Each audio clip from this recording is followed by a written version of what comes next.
जोड़ियां बनाते हैं। अक्षय, बाथरूम कब धोगे? आज संडे है ना।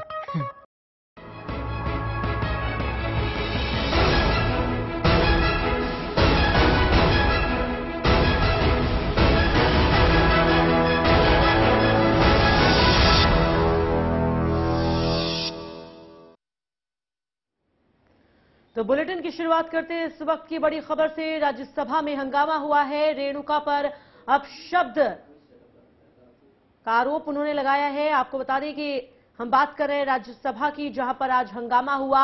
एआईएडीएमके के तमाम सांसदों ने हंगामा किया है। रेणुका पर अपशब्द बोलने का आरोप लगाया जा रहा है। रेणुका के बयान से नाराज थे तमाम सांसद और इसी के बाद इन्होंने अपशब्दों का इस्तेमाल किया। तो रेणुका चौधरी के खिलाफ अपशब्दों का इस्तेमाल किया है एआईएडीएमके के तमाम सांसदों ने। उनके बयान से नाराज थे। चेयरमैन के सामने लगे माइक को भी तोड़ दिया इन सांसदों ने।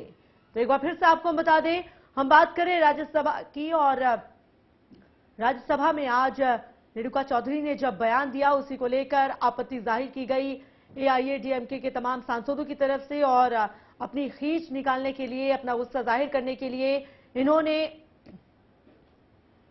रेणुका चौधरी पर अपशब्द से हमला किया, अपशब्द बोले उनके खिलाफ, और इसी को लेकर यह जमकर हंगामा हुआ है। तो एआईएडीएमके के तमाम सांसदों का कहना है कि जो बयान रेणुका चौधरी ने दिया दरअसल वो गलत है। उन्होंने अपशब्दों का इस्तेमाल किया है और इसी को लेकर ये तमाम सांसद अपनी नाराजगी, अपना आक्रोश जताते दिखे। जमकर हंगामा हुआ राज्यसभा में, और इतना ही नहीं, अपने गुस्से को निकालने के लिए इन्होंने चेयरमैन के जो सामने स्पीकर के सामने जो माइक होता है उसे भी तोड़ दिया।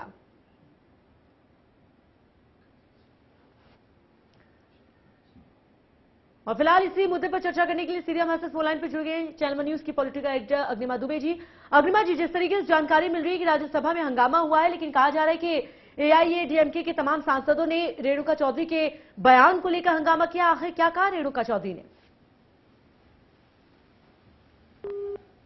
तो संपर्क टूट गया है, लेकिन एक बार फिर से आपको हम बता दें, हम बात करें राज्यसभा की। इस समय लोकसभा और राज्यसभा की कार्रवाई चल रही है, लेकिन राज्यसभा में उस वक्त हंगामा हो गया जब रेणुका चौधरी की तरफ से कुछ ऐसे बोले गए। उन्होंने ऐसे शब्दों का इस्तेमाल किया जो नागवार गुजरा एआईएडीएमके के तमाम सांसदों को। यही वजह है कि राज्यसभा में हंगामा शुरू हो गया और देखते देखते हंगामा काफी बढ़ गया। इस दौरान जो एआईएडीएमके के जो तमाम सांसद थे उन्होंने स्पीकर के सामने लगे माइक को भी तोड़ दिया। तो काफी हंगामा हुआ है राज्यसभा में, और उन तमाम सांसदों का कहना है कि रेणुका चौधरी ने अपशब्दों का इस्तेमाल किया है। यह आरोप उन्होंने रेणुका चौधरी पर लगाया है। तो आखिर क्या बात हुई जिसे लेकर यह हंगामा बरपा, और साथ ही साथ क्यों संसद की गरिमा को तार तार करते दिखे ये चेयरमैन, माफ कीजिएगा, ये तमाम सांसद? इसी पर अब ये सवाल उठ रहा है, क्योंकि ये बड़ी खबर है। राज्यसभा में हंगामा होता रहता है, लेकिन जिस तरीके से आज हंगामे ने इतना बड़ा रूप अख्तियार कर लिया कि स्पीकर के सामने लगे माइक को भी तोड़ दिया गया, तो कुल मिलाकर काफी यह हंगामा बढ़ गया है। और सही तौर पर आरोप लगाया गया है कि यह सब कुछ हुआ है रेणुका चौधरी की वजह से, क्योंकि उन्होंने अपशब्दों का इस्तेमाल किया।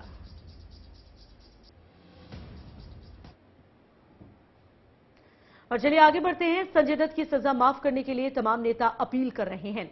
कल संजय दत्त को सजा हुई और शाम होते होते उनकी माफी के लिए आवाज उठने लगी।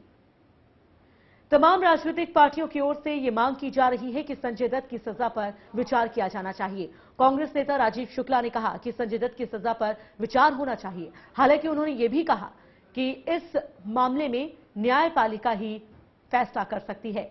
मेरी सहानुभूति उनके साथ है। समाजवादी पार्टी के नेता नरेश अग्रवाल ने भी अपील की है कि संजय दत्त को विशेष केस में लेकर उनकी सजा पर विचार करना चाहिए। वहीं काटजू ने महाराष्ट्र के राज्यपाल के शंकर नारायण से अपील की है कि वो संजय की सजा माफ कर दे। काटजू के बाद अब जया बच्चन ने भी राज्यपाल से मिलकर संजय की सजा पर विचार करने की बात कही है।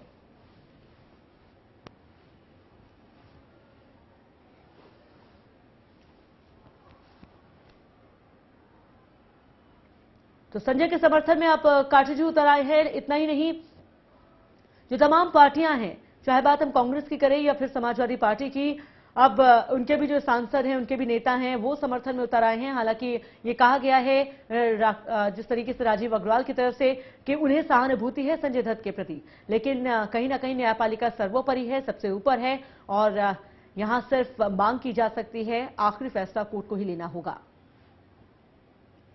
तो संजय के समर्थन में काटजू उतर आए हैं।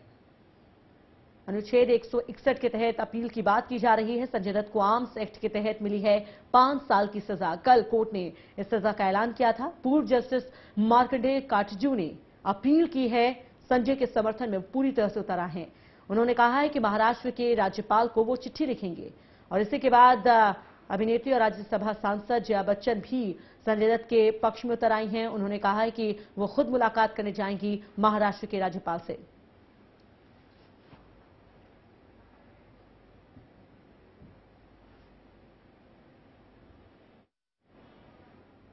और आइए अब आपको सुनाते हैं कि तमाम राजनीतिक पार्टियों के नेताओं ने संजय को लेकर और उस पूरे केस को लेकर क्या कुछ कहा। बहुत लोगों की सहानुभूति है संजय दत्त की। मेरी पर्सनल सहानुभूति भी संजय दत्त के साथ है कि उनका पूरा परिवार है और काफी पहले वो बहुत सफर कर चुके हैं। मेरी व्यक्तिगत सहानुभूति भी, पर्सनल सिंपैथी उनके साथ है, लेकिन ultimately it has to be decided by the judiciary. Justice Markandey Katju उच्चतम न्यायालय के एक बहुत वरिष्ठ न्यायाधीश रहे हैं और जब भी वो कोई प्रतिक्रिया देते हैं तो उनकी प्रतिक्रिया को बहुत गंभीरता से सभी लोग लेते हैं। पर ये एक न्यायिक और कानूनी मामला है और इसके जो सारे पहलू हैं उसके ऊपर बहुत गंभीरता से सोच विचार की जरूरत है। एक राय सार्वजनिक हुई है। मैं इस समय उसके ऊपर कोई अधिकृत टिप्पणी नहीं करना चाहता। हमारा दल इससे सहमत है। मेरी भी महामहिम राष्ट्रपति जी से, महामहिम राज्यपाल जी से ये अपील है कि संजय दत्त जी को विशेष श्रेणी में लेकर उनको छूट दी जाए, जिससे कि वो देश के लिए कुछ। और वहीं अभिनेता राजा मुराद ने भी संजय को सजा होने पर अफसोस जताया। को सजा होने की हमें हालांकि बड़ा अफसोस है, लेकिन जैसा कहा जाता है कि जो जैसा बोता है वही वो पाता है। जो भी उनकी गलतियां उनसे हुई हैं, जाने में या अनजाने में, तो कानून ने अपना काम किया है और उस फैसले को हमें तस्लीम करना। तो एक तरफ जहां कांग्रेस और समाजवादी पार्टी ने संजय दत्त की सजा की माफी पर विचार की मांग की है, तो वहीं बीजेपी ने इस मांग पर सवाल उठा दिए हैं। बीजेपी का कहना है कि आखिर संजय दत्त की सजा क्यों माफ की जानी चाहिए, जबकि कानून सभी के लिए एक है। बीजेपी नेता बलवीर पुंज का कहना है कि अगर इसी तरह सजा माफ होने लगी तो इससे लोगों में गलत संदेश जाएगा कि बड़े लोग अपराध करके बच जाते हैं।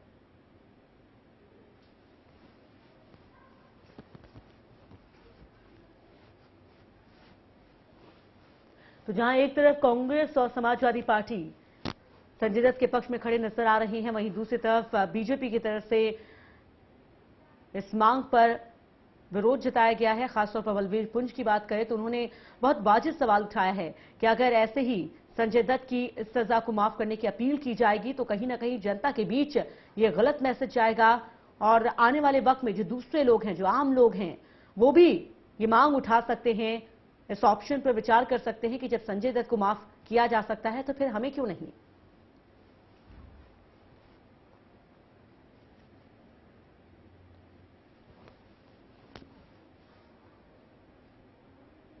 उधर विदेश मंत्री सलमान खुर्शीद का संसद में बयान। जी हां, कहा इटली के आरोपी नौसैनिकों को सजाए मौत नहीं होगी। आपको बता दें कि 2 भारतीय मछुआरों की हत्या के आरोपी दोनों नौसैनिकों को भेजने के लिए इटली ने हां कर दी है। विशेष विमान से आज दोनों नौसैनिक दिल्ली पहुंचेंगे। सुप्रीम कोर्ट ने नौसैनिकों को 22 मार्च तक अदालत में पेश होने को कहा था। दोनों को वोट डालने के लिए 4 हफ्ते पहले इटली जाने दिया गया था। इसके बाद इटली सरकार ने नौसैनिकों को लौटाने से मना कर दिया था, जिसके बाद सुप्रीम कोर्ट ने राजदूत को भारत छोड़ने पर रोक लगा दी थी।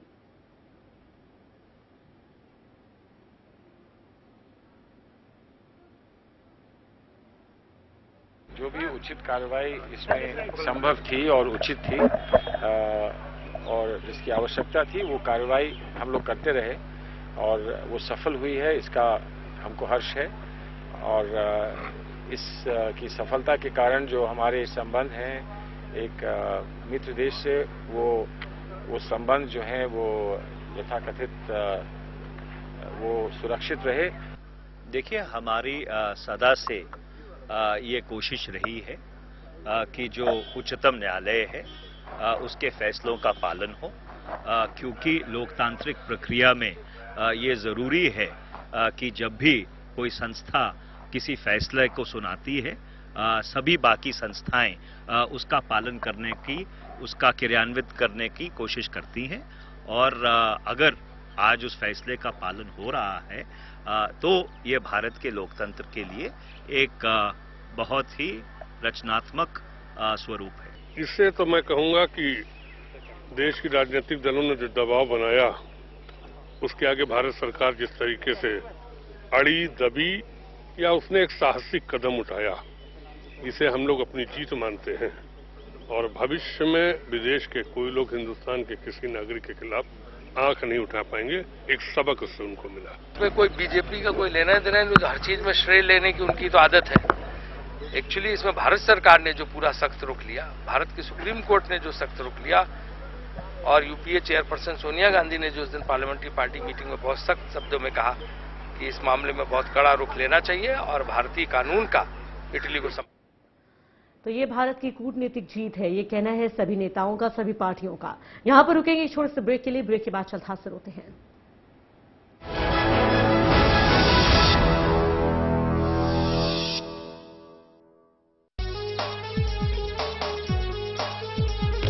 भूपेंद्र सिंह हुड्डा ने सदा सच का साथ निभाया है, झूठे वादे नहीं किए, नहीं जनता को बहकाया है, बिन वादा किए बिजली बिलों को करके माफ दिखाया,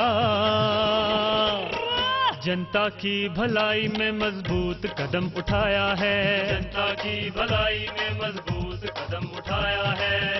किसानों की पीड़ा को समझते हुए मुख्यमंत्री ने दूसरे नेताओं की तरह कोरे आश्वासन नहीं दिए, बल्कि किसानों की टीस का एहसास करते हुए प्रदेश में ग्रामीण क्षेत्रों में रहने वाले लोगों के 1600 करोड़ रुपए के बकाया बिजली के बिलों की माफी करके एक मजबूत कदम उठाया है। और देश में ये अपने किस्म की पहली मिसाल है।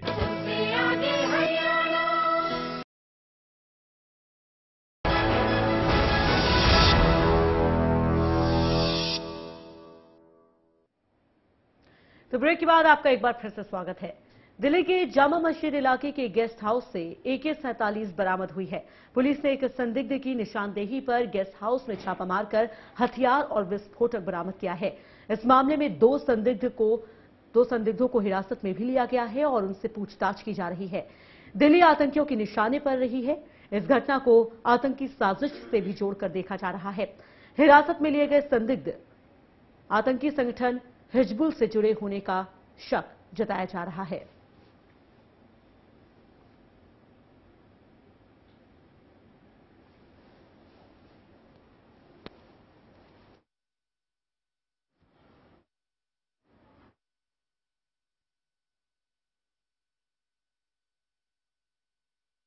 तीन 301 में बैठे हुए थे। अच्छा, 301 खाली है, उसमें बैठे हुए थे और सबको, सारे कस्टमर को बुला के चेक कर रहे थे कि भाई कहाँ से आए हो, किस लिए आए हो, सबसे चेक करके चले गए। लोगों का भी पूछा कि भाई कितने दिन से काम कर रहे हो, क्या कर रहे हो, तो हमने लोगों को भी बता दिया। तो लोकसभा में हंगामे के बाद नहीं हो सका खाद्य सुरक्षा बिल पेश। जी हां, आपको बताते चले कि लोकसभा में जमकर हंगामा हुआ, जिसकी वजह से खाद्य सुरक्षा बिल पेश नहीं हो पाया। लोकसभा की कार्रवाई 22 अप्रैल तक के लिए स्थगित कर दी गई है। ऐसे में अब ये बिल अगले सत्र में पेश हो पाएगा। आपको बता दें कि बिल को कैबिनेट की मंजूरी मिल गई है, जिसके बाद अब इस बिल को लोकसभा में पास कराया जाना था। बिल के संसद में पास हो जाने के बाद देश के 67% लोगों को भोजन की गारंटी मिलेगी। इस स्कीम में लोगों को 3 रुपए किलो चावल, 2 रुपए किलो गेहूं और 1 रुपए किलो मोटा अनाज दिया जाएगा।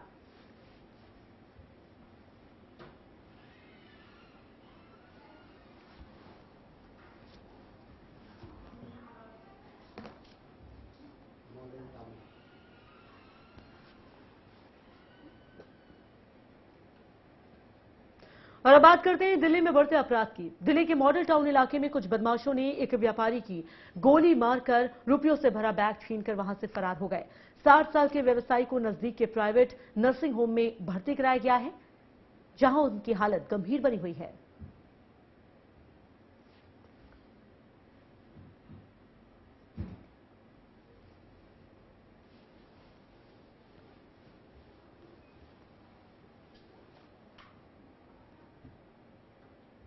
उधर मुंबई के भायंदर खारी गांव में उस वक्त सनसनी फैल गई जब एक केबल ऑपरेटर का शव उसी के ऑफिस में पंखे पर लटका हुआ मिला। घटना की जानकारी मृतक के भाई ने नवघर पुलिस को दी। उधर सूचना पाकर मौके पर पहुंची पुलिस जांच में जुट गई है।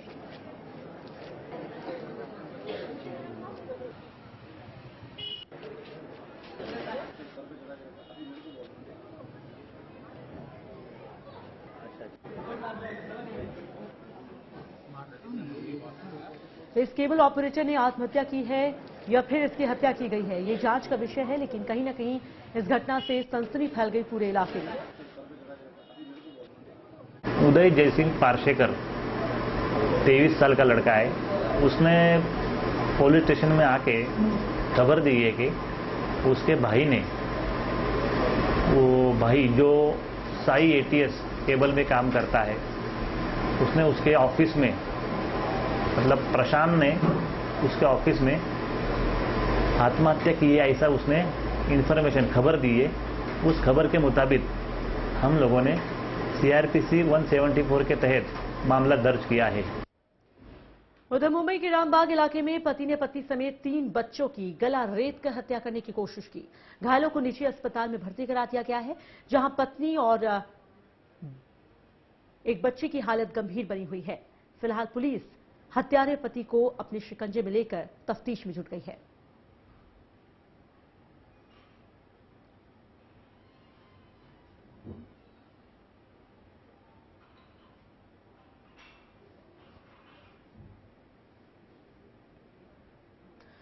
उधर गाजियाबाद में पुलिस और खाद्य विभाग की टीम ने एक फैक्ट्री पर छापा मारकर 200 किलो नकली घी और इसे बनाने वाली चीजों को बरामद किया है। फिलहाल पुलिस ने एक आरोपी को गिरफ्तार कर मामले की जांच शुरू कर दी है।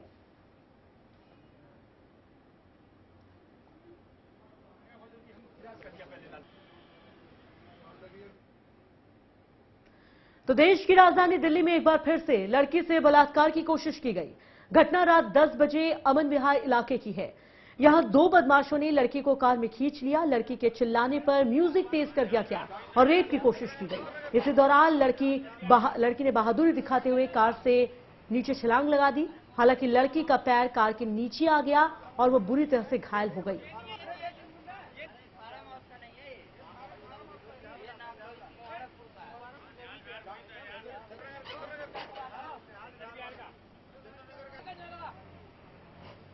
तो लड़की ने बहादुरी दिखाई, जिसकी वजह से वो बाल बाल बच गई। लेकिन इस घटना ने फिर सवाल वही खड़ा कर दिया है कि आखिर कब रुकेगा ये सिलसिला।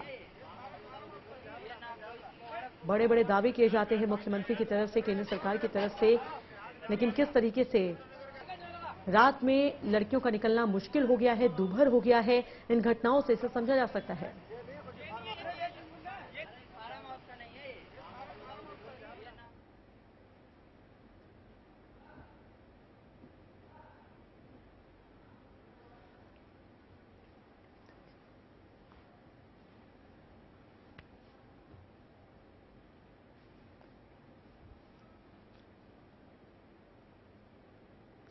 तो फिलहाल इसी के साथ इस बुलेटिन में बस इतना ही। मुझे दीजिए इजाजत। नमस्कार।